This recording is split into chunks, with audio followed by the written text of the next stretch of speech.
Qué bueno verles nuevamente, es un privilegio el poder compartir la palabra en este lugar. Y sabemos que en donde hay dos o tres reunidos en su nombre, el Señor está en medio. Sí, Señor. Y damos gracias a Dios por eso. Le invito a que pueda abrir su Biblia en el Salmo 120.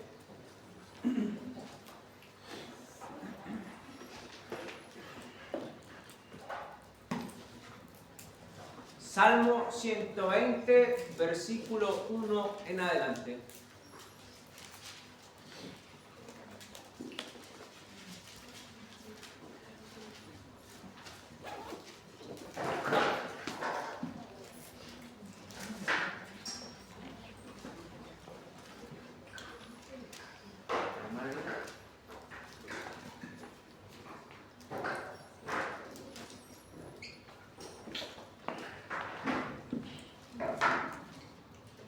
Cuando lo tengan pueden dar un fuerte amén.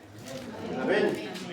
Salmo 120 dice lo siguiente: A Jehová clamé estando en angustia, y Él me respondió. Libra mi alma, oh Jehová, del labio mentiroso y de la lengua fraudulenta, la lengua que engaña. ¿Qué te dará o qué te aprovechará, oh lengua engañosa? Agudas saetas de valiente con brasas de enebro. Ay de mí, que moro en Mesec y habito entre las tiendas de Cedar. Mucho tiempo ha morado mi alma con los que aborrecen la paz.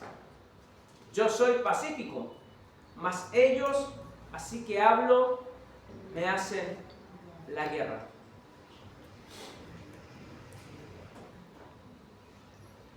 Cada año en Israel, hermanos amados, se celebraban las tres fiestas más importantes de todo el país. La fiesta de los tabernáculos, la fiesta de la Pascua y la fiesta del Pentecostés. Esas fiestas congregaban a todo Israel, no solamente a los que vivían en el país mismo, sino que también congregaban a todos los israelitas que estaban esparcidos en derredor de todos los reinos y de todos los demás países. Estos peregrinos israelitas venían a Israel, subían hacia Jerusalén, porque Jerusalén está ubicada en un monte, subían hacia Jerusalén para celebrar estas fiestas y cantaban en sus viajes, en diferentes partes del camino, estos salmos que se conocen como salmos graduales o salmos de ascensión, que comprenden desde el Salmo 120, el que acabamos de leer, hasta el Salmo 134. Sin importar lo distantes que estos viajeros se encontraban de Dios, tal vez de manera espiritual, de manera física, cada uno de ellos cantaba estos salmos con una esperanza. ¿Saben qué esperanza era esa? Que al llegar al templo de Jerusalén, sus oraciones, sus plegarias, sus peticiones iban a ser escuchadas por Dios. Porque había una promesa de parte de Dios para cada israelita que se acercaba al templo a orar. ¿Sabe cuál era? Que Dios iba a escuchar su oración. Cuando lo afirma Segunda de Crónicas, capítulo 7, verso 15, dice: mis ojos, aquí está hablando Dios, mis ojos estarán abiertos y mis oídos atentos a la oración que se haga en este lugar. Esto nos enseña, mis hermanos, que como hijos de Dios necesitamos aprender a llevar una vida de adoración en cada etapa de nuestra vida, en cada situación de nuestra vida, en cada parte de nuestro camino hacia Dios.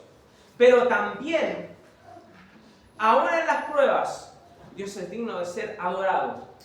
Y que Dios, hermanos, por muy lejos que quizás creamos que estemos de Dios, Él no nos abandona.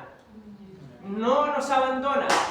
Y que está con nosotros en todo tiempo, aún cuando pensamos o cuando nos sentimos lejos de Él. Por eso cuando nos acerquemos a Dios, ya sea en el hogar o aquí, en esta iglesia, en este templo, cuando nos acerquemos a Dios, alabe y adore al Señor con todo su corazón, porque Él está atento a su alabanza y a su clamor. Así que en este momento cierra sus ojos, porque vamos a orar, vamos a pedir que el Señor guíe todo esto, que prepare nuestro corazón, que prepare nuestra mente, que prepare nuestra vida, que prepare todo para que podamos ser bendecidos con su palabra. Padre, en el nombre de Jesús, te damos gracias por todo lo que tú has hecho y harás en nuestra vida. Te damos gracias porque nos has traído. Estamos convencidos que tu Espíritu Santo nos ha traído a este lugar para escuchar tu palabra, para adorarte, para cantarte, para compartir con nuestros hermanos. Te pido que tu Espíritu Santo nos guíe en todo momento, ya sea en la predicación o el escuchar, Señor. Que tu Espíritu Santo pueda preparar nuestra mente para recibir tu palabra. Que no sea yo, sino seas tú hablando. Y que mis hermanos puedan ser fortalecidos, puedan ser vivificados con tu palabra poderosa. Te lo pedimos en el nombre de Jesús. Amén. ¿Cuántos dicen amén? Amén. Vamos entonces al versículo 1. Ahí yo quiero que tenga su Biblia abierta en el Salmo 120. El versículo 1 dice lo siguiente: a Jehová clamé estando en angustia y Él me respondió. Aleluya. Amén. Hermanos, qué bendición es tener a un Dios que no solamente podemos clamar a Él, no solamente nos oye, sino que también nos responde. Amén. Tenemos un Dios que nos responde, que sus oídos, que sus ojos están atentos a la oración de sus hijos. Este salmo comienza la serie de estos salmos graduales, que son del 120 al 114, marcando una angustia constante de aquel que vive lejos de Dios. Porque estos salmos eran cantados por los peregrinos que vivían lejos de Israel, lejos de su patria. Ustedes sabían que los judíos son muy patrióticos, y un judío sin templo era como un judío sin identidad. Y cada vez que estos peregrinos que venían a estas fiestas venían al templo, para ellos era un privilegio, era un honor el poder asistir a las fiestas y al templo de Jerusalén. Y este salmo, como lo decía, marca una angustia constante de aquel que espiritualmente vive lejos de Dios, pero con la esperanza de reencontrarse con Dios. Hermanos, ¿cuántos de nosotros alguna vez nos hemos sentido lejos de Dios? Yo creo que todos, ¿no es cierto? En algún momento de nuestra vida, en algún momento de nuestro caminar, de nuestro peregrinaje por esta tierra, en algún momento nos hemos sentido lejos de Dios. Y esto es lo que el salmista expresa, comenzando su viaje desde el exterior, diciendo: a Jehová clamé estando en angustia, pero Él me respondió. Estoy distante de Dios, pero tengo la esperanza de que cuando llegue a las puertas de Jerusalén me voy a reencontrar con Él. Este peregrino que iba por el camino cantando estos salmos, debemos saber que ansiaba poder llegar a Jerusalén porque sentía que solo en ese lugar Dios lo iba a escuchar, por la promesa que Dios le había hecho al pueblo. Mis oídos van a estar atentos, mis ojos van a estar atentos al clamor de mi pueblo cuando ore en ese lugar. Y el peregrino iba y cantaba con esperanza, con la esperanza de que en ese lugar Dios iba a escuchar su oración e iba a perdonar sus pecados. Yo quiero que pueda asimilar la importancia que era para un israelita el ir a Jerusalén en estas fiestas, donde congregaba a toda una nación. Y muchas veces nosotros, hermanos amados, nos sentimos con ese mismo sentir de estar lejos de Dios. Quizás hoy, ahora, en este momento te sientas lejos de Dios por algo que hiciste, o por algo que no hiciste, o por algo que hayas hecho. Pero Dios, hermanos amados, ha hecho una promesa sobre nuestra vida. Y esa promesa es: mi oído y mis ojos van a estar atentos al clamor de mis hijos. El salmista comienza diciendo: a Jehová clamé, estando en angustia. Clamé. A Jehová di la voz pidiendo ayuda. Y esta palabra clamé, hermanos amados, significa dar un grito desesperado. Eso es lo que significa la palabra clamé en este salmo. Es el mismo término que aparece en el libro de Jonás, capítulo 2, verso 2, cuando Jonás estaba dentro del pez, ¿se acuerdan? Y Jonás escribe: invoqué en mi angustia a Jehová y él me oyó. Desde el seno del Seol clamé y mi voz oíste. ¡Ayúdame! Eso es clamar, dar un grito desesperado. El Salmo 18, verso 6, hace una referencia directa de que Dios oye desde su templo, cuando David dice: en mi angustia invoqué al Señor y él oyó mi voz desde su templo. Su templo ahí en Jerusalén, donde habita Dios. Los judíos tenían esa visión de Dios. Dios habita en el templo de Jerusalén. Por eso, cuando yo me acerco al templo y oro a Dios, Él me va a escuchar. David decía: Él oyó mi voz desde su templo y mi clamor llegó delante de Él a sus oídos. El israelita, hermanos amados, tenía la certeza de que Dios le oiría en el templo de Jerusalén. Y en el medio de su peregrinación cantaban con increíble entusiasmo. Y aunque habían estado lejos de Dios, sabían que se iban a reencontrar con Él. Y eso lo vemos reflejado cuando el salmista dice: y Él me respondió. ¿Cuántos tienen un Dios que les escucha y les responde? No tenemos un Dios muerto, hermanos amados. Tenemos un Dios vivo. Su palabra dice que nuestro Dios es el Dios de dioses. Los demás tienen ídolos. Tienen ojos y no ven. Tienen oídos y no oyen. Tienen pies y no caminan. Mas nuestro Dios reina por siempre. Nosotros, hermanos, no tenemos que ir a ningún lugar físico para orar ni adorar a Dios. ¿O sí? Jesucristo, a través de su sacrificio, de su sangre, Él abrió un camino nuevo y vivo, dice su palabra, en donde podemos entrar confiadamente al trono de la gracia. Ya no hay un lugar específico para que Dios nos escuche. Es por medio de Jesucristo que nosotros podemos acercarnos al Padre. Ya no tenemos que caminar kilómetros y kilómetros para llegar a un lugar para que Dios nos escuche. Jesucristo ha abierto un camino nuevo y vivo para estar con el Padre.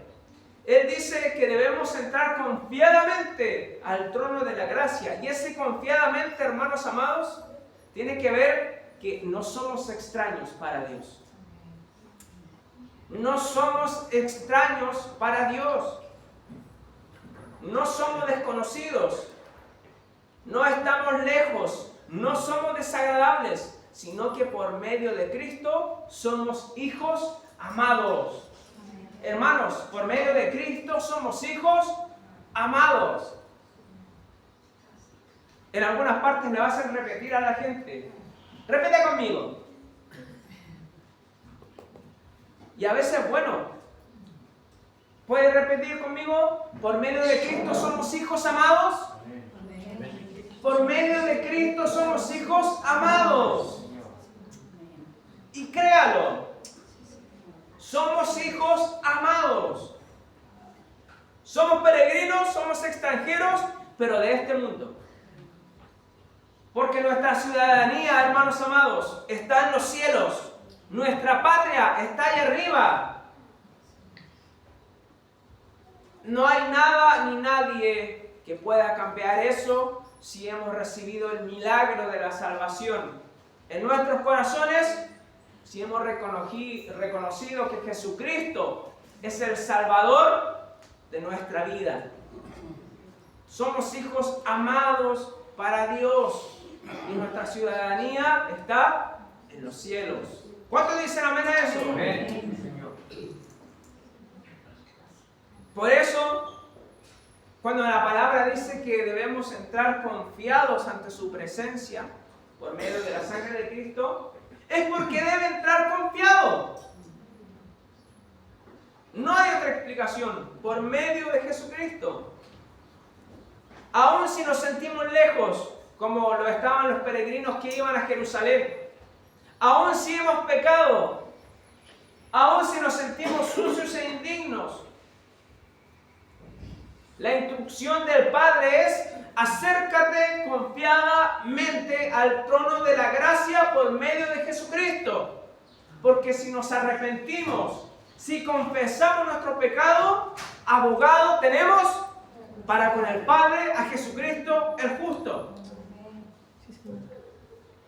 Hermanos, acerquémonos confiadamente ante el trono de la gracia. Porque es solo la sangre preciosa de Jesucristo que nos hace aptos para acercarnos y recibir perdón. Yo no sé, hermano mío, lo que quizás te angustia el día de hoy. Como lo dije en delante, yo no sé qué hiciste o no hiciste. Quizás hoy día te sientas lejos de Dios. O quizás simplemente estás en problemas, en dificultades o en tentaciones. O estás en una decisión, en una encrucijada, quizás debes decidir algo importante y no sabes qué hacer. Pero la palabra de Dios te dice ahora: acércate confiadamente al trono de la gracia para hallar gracia y oportuno socorro. Acércate al Señor, Él te escucha. Y eso es lo único que sé, hermano amado. Que Dios escucha el clamor de su pueblo cuando su pueblo se acerca por medio de Jesucristo. Porque Él prometió oír la oración de sus hijos. Y cuando nos reunimos aquí, hermanos, en este lugar que Dios ha preparado para que oremos juntos, para que cantemos juntos, para que adoremos juntos, para que escuchemos su palabra juntos, Él prometió estar en el medio. Amén. Amén. Hace unas predicaciones atrás el pastor Rodrigo predicaba de que Él estaba en medio de su pueblo. Y no solamente es un privilegio y un honor que Dios esté en medio de este lugar, sino que cuando el Espíritu de Dios está en medio de su pueblo, hay libertad, dice su palabra. Hay gracia. Las cadenas son rotas, los yugos son podridos, hay perdón, hay ayuda, hay fortaleza. Pero eso, hermanos, debemos estar seguros de que está ahí, porque Dios lo ha prometido. Dios es el que extiende su mano y nos levanta para guiarnos por sendas de justicia por amor de su nombre. Dios nos oye, hermanos amados. Amén. Vamos al versículo 2 para ir avanzando. el salmista sigue diciendo en los versos 2 y 4 del Salmo 120, libra mi alma, oh Jehová, del labio mentiroso y de la lengua fraudulenta. ¿Qué te dará o qué te aprovechará, oh lengua engañosa? Agudas saetas de valiente con brasas de enebro. Quizás estos versículos son un poco difíciles de entender qué quiere decir el salmista, ¿no es cierto? Pero acá lo vamos a entender de una manera simple. Esta lengua engañosa que aparece en el texto representa la violencia verbal que destruye reputaciones. Israel en el exilio, ustedes saben que cuando Israel caía cautivo de otras naciones, los pueblos se burlaban de los israelitas. ¿Se acuerdan en aquel salmo donde le dicen, ya pues, canten con alegría, canten como lo hacían en Jerusalén? Y los israelitas, ¿qué decían? ¿Cómo vamos a cantar con alegría en una nación extraña? Y los demás, ya pues, no son tan felices, canten. Y los israelitas colgaban sus arpas en los sauces. Este peregrino que escribe este salmo sabía lo que era ser calumniado, sabía lo que era recibir el oprobio y sabía lo que era recibir la burla de los demás. Pero lo que recibía él no solamente era violencia física, sino que muchas veces el enemigo viene no empuñando una espada, sino que viene con palabras hirientes. Pero sobre esto quiero decir algo breve para que se entienda el contexto del versículo, porque Dios protege a sus hijos de la lengua mentirosa y tiene preparado un castigo para aquellos que son mentirosos y calumniadores.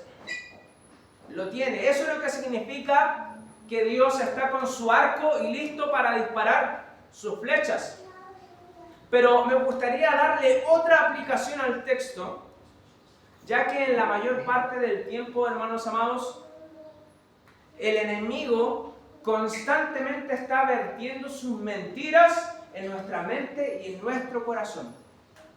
El enemigo es el que está vertiendo sus mentiras en nuestra mente y en nuestro corazón. No necesariamente se va a levantar una persona a decir mentiras sobre nosotros, sino que el enemigo constantemente, a cada instante, está hablándote al oído y te está diciendo sus mentiras, sus engaños, te está tendiendo sus trampas. Y lo que quiero sacar de esto, y la Biblia dice que el enemigo es mentiroso desde el principio, que es padre de mentira. Lo que quiero sacar de esto y preguntarte y preguntarme a mí, ¿cómo estamos reaccionando a las mentiras que el enemigo vierte en nosotros? Porque el salmista dice, líbrame, Señor, del labio mentiroso.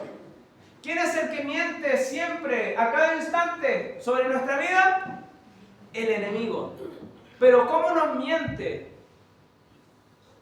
Quiero nombrar breve y rápidamente algunas de las mentiras más comunes que el enemigo vierte sobre nuestra vida, sobre nuestro corazón, y de las cuales muchas veces cargamos día tras día y debemos pedir al Señor que nos libre de ellas. Primero, el enemigo, por medio de sus mentiras, trata de hacernos dudar de las promesas de Dios. El enemigo, por medio de sus mentiras, trata de hacernos dudar de las promesas de Dios. Trata de sembrar desconfianza de lo que Dios promete en su palabra. Por ejemplo, hermano amado,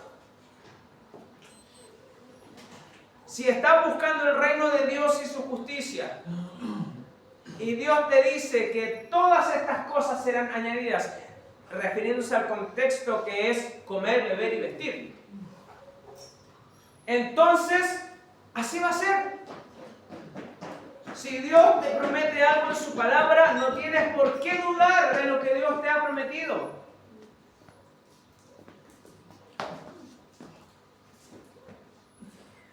Segundo, El enemigo te ofrece un falso control haciéndote creer que tus decisiones son mejores que las de Dios.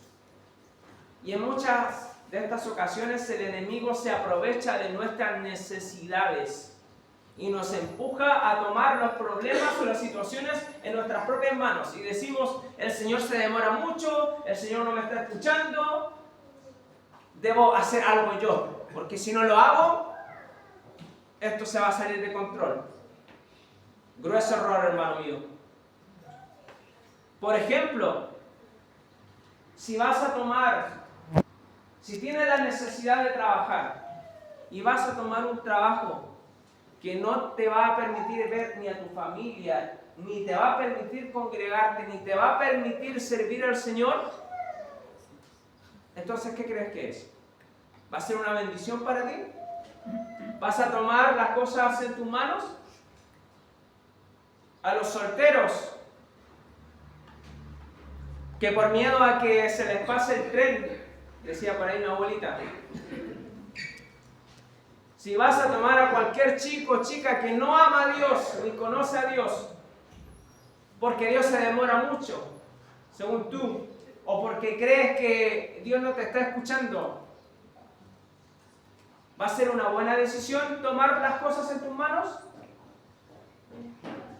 Ahí usted piense. Tercero, el enemigo siempre siembra dudas sobre quién es Cristo y cuánto vales para Él. ¿Por qué a veces sentimos, hermanos, que no tenemos valor para las demás personas? ¿Por qué a veces sentimos que no le importamos a nadie? ¿Por qué a veces sentimos que nuestro aporte es mínimo para la obra del Señor o para nuestra familia? Porque el enemigo constantemente está derramando y vertiendo sus mentiras sobre nuestro oído para que nosotros creamos que no valemos nada. Pero ¿qué dice la palabra acerca de nosotros? ¿Qué dice Dios acerca de nosotros? ¿Qué dice Dios? Que somos sus hijos, que somos preciados, que somos como la niña de sus ojos, que somos honorables, que Dios nos ama y nos ha amado con un amor tan grande que Jesucristo ha muerto por nosotros para darnos vida. Y eso es la mayor prueba del amor de Dios hacia nosotros. Entonces, ¿por qué dudar? Para un hijo, hermanos amados, para un hijo de Dios que está firme en la palabra, las mentiras del diablo no le afectan. La mentira del diablo no se puede sostener ante la verdad de la palabra de Dios, porque Dios no permitirá que sus hijos sean dañados. Por eso debemos estar firmes siempre en la palabra de Dios. Si no conocemos la palabra, vamos a ser más vulnerables a la mentira del diablo. Por eso, cuando estamos acá y nos reunimos los días domingos para orar, para cantar, para declarar las promesas de Dios, eso hace bien a nuestra vida y a nuestro corazón, porque nos fortalecemos, no solamente al declarar las promesas de Dios, sino que también nos fortalecemos los unos a los otros, nos contamos las cosas, oramos los unos por los otros, y eso produce que nuestro oído no le preste atención a las mentiras del diablo. Y eso es lo que el salmista está diciendo: líbrame, oh Dios, de la lengua mentirosa.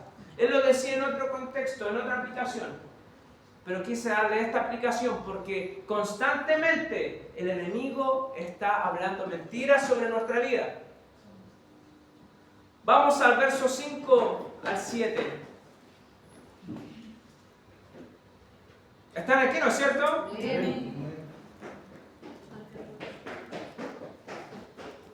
Dice: ¡ay de mí, que moro en Mesec! ¿Qué salmo eligió el hermano maestro? No cacho ni una. ¡Ay de mí, que moro en Mesec y habito entre las tiendas de Sedar! Mucho tiempo ha morado mi alma con los que aborrecen la paz. Yo soy pacífico, mas ellos, así que hablo, me hacen guerra. Aquí el salmista emite una expresión de lamento. el vivir en medio de gente violenta, en medio de gente hostil. ¡Ay de mí!, está exclamando el salmista. Siente el peso de ser un extranjero en una tierra extraña. En Mesec, para contextualizar, vivían los descendientes de Jafet, según Génesis 10:2. Y en Sedar vivían los hijos de Ismael. El salmista exclama diciendo: Señor, líbrame del labio mentiroso, líbrame de la lengua fraudulenta. Y al parecer, la gente que vivía junto a él no era muy buena gente, era una gente maliciosa, era una gente mentirosa, era una gente que no le gustaba la paz, sino que le gustaba la guerra.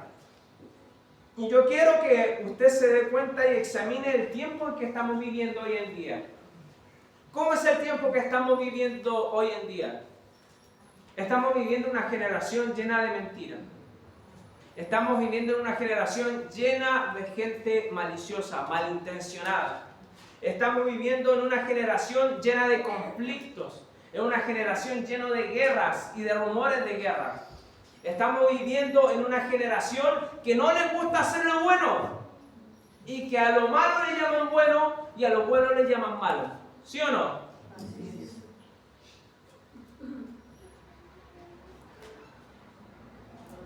Y para el salmista, eso era un dolor constante. En nuestra era, la iglesia debería estar: Señor, Señor Jesús, como dice la Escritura, y el Espíritu y la esposa dicen: ven, Señor Jesús, ven, sácanos luego de acá. Y el salmista estaba diciendo: ay de mí que vivo aquí, Señor. ¿Cuándo va a llegar el tiempo en que tenga que ir a Jerusalén a estar contigo? Pero cuando el salmista escribe esto, él ya está haciendo las maletas. Para el salmista había llegado el gran día, el momento de recoger sus pertenencias, de pescar sus pilchas, como dicen por ahí, y emprender el camino hacia Jerusalén. Él estaba ansioso de dejar su Mesec, estaba ansioso de dejar su Sedar atrás y encaminarse hacia su reencuentro con el Señor. La Escritura dice en Hebreos, capítulo 12, versos 1 y 2. Por tanto, nosotros también, teniendo en derredor nuestro tan grande nube de testigos, despojémonos de todo peso y del pecado que nos asedia, y corramos con paciencia la carrera que tenemos por delante, puestos los ojos en Jesús, el autor y consumador de la fe. Mis hermanos, este es el tiempo de dejar nuestro Mesec atrás. Este es el tiempo de dejar nuestro Sedar atrás. Es tiempo de despojarnos del peso, del pecado que nos asedia. Es tiempo de despojarnos de las malas costumbres. Es tiempo de despojarnos de las mentiras y correr la carrera hacia Jesucristo. Amén. Siempre con la mirada en Jesús, el blanco perfecto, el autor y consumador de la fe. La Escritura dice en Romanos, capítulo 12, verso 2, esta es la versión NBI, dice: no se amolden al mundo actual, sino sean transformados mediante la renovación de su mente. Hermanos, ¿por qué pareciera a veces que al llegar al culto, a la reunión, antes de entrar ya venimos desganados? Antes de entrar ya venimos con sueño. ¿O nunca le ha pasado? Pareciera que antes de entrar ya venimos cansados, desmotivados. ¿A dónde vas? A la casa de Dios.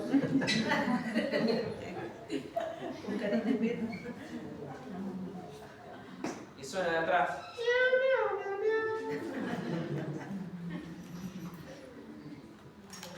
¿por qué? ¿Por qué muchas veces pasa eso?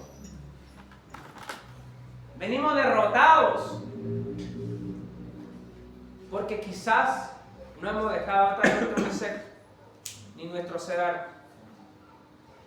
Quizás no nos hemos despojado del pecado que nos asedia y venimos con la mochila de las malas costumbres, de la flojera espiritual. Ay, que hermano Michael, no entiendo la palabra. Pero ¿cómo no la va a entender si la única vez que lo escucha el día domingo? No tiene ese hábito de abrir su Biblia todos los días para escuchar la voz de Dios, para comprender. Flojera espiritual. Y eso se ve, se revela cuando estamos cantando, por ejemplo, el gozo que el Señor, y estamos ahí, como dijo el pastor la otra vez, contando la piga, los palos. ¿Cuánto van? ¡Ay, perdí la cuenta! Voy a empezar de nuevo. Hermanos, a veces, en vez de amoldarnos a la palabra de Dios, nos hemos amoldado al sistema que el mundo ofrece. Y nuestra mente no es transformada, no ha sido transformada con la palabra de Dios porque no le damos tiempo. Y porque nos amoldamos tanto al mundo, en la iglesia muchas veces no podemos alzar la voz para cantar. Y no podemos orar. Y nos aburrimos.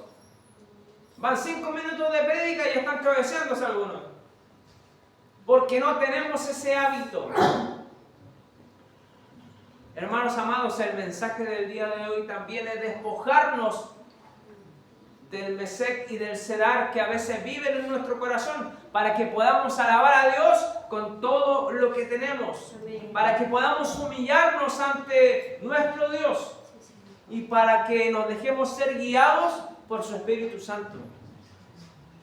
Este es el tiempo que Dios nos dice como iglesia: clama a mí, pueblo, clama a mí y yo te voy a responder. Y te voy a enseñar cosas grandes, cosas ocultas que tú no conoces. Deja la flojera, deja la pereza, deja de estar haciendo cualquier otra cosa. Y ven, entra confiadamente al trono de la gracia. Pero entra, cabezón.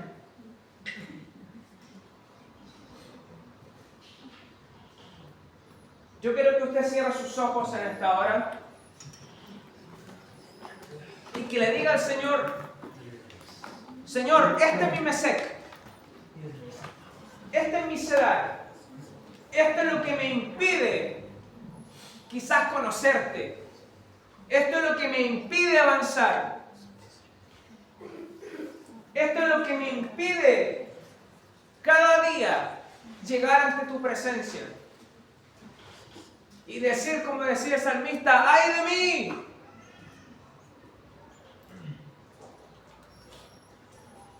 Padre, en el nombre de Jesús de Nazaret,